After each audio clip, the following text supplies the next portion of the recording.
Жители города Куманово в Македонии осматривают свои дома и имущество после перестрелки, в результате которой было убито 8 полицейских.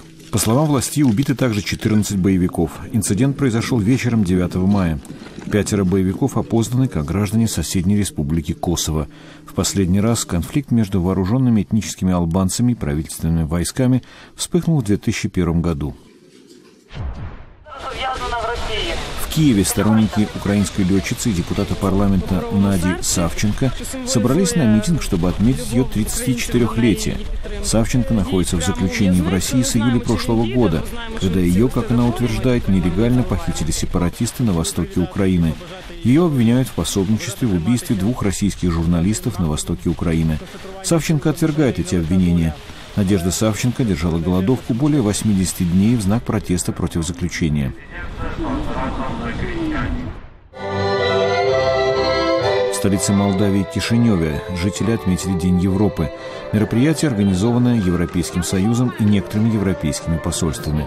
10 мая посетители могли ознакомиться с инициативами Европейского Союза и достижениями культуры стран-членов ЕС. Мероприятие прошло накануне майской встречи в верхах 6 стран-участников проекта «Восточное партнерство», включая Молдавию. Их цель – вступление в Европейский Союз. В столице Сербии, Белграде, антивоенная организация «Женщины в черном» организовали перформанс «Переступи порог». В основе перформанса мужественные поступки, необходимые для того, чтобы придать гласности военные преступления.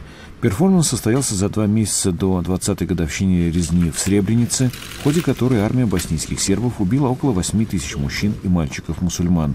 «Женщины в черном» вместе с другими неправительственными организациями выступают за послевоенное примирение и безусловное признание того, что произошло во время Балканской войны. В столице Афганистана Кабуле девушки-спортсменки из разных районов страны приняли участие в баскетбольных тренировках для спортсменок-колясочников в спортивном лагере. По завершению программы тренировок лучшие спортсменки будут отобраны в сборную страны и представят Афганистан на международных состязаниях в Индии.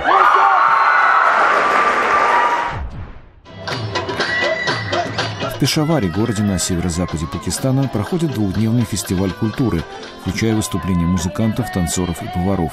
По словам официальных представителей провинции Хайбер-Пахтунхва, мероприятие организовано с целью собрать вместе на праздник матерей и их детей. У большинства женщин этой консервативной провинции ограниченные возможности принимать участие в общественной жизни вне дома.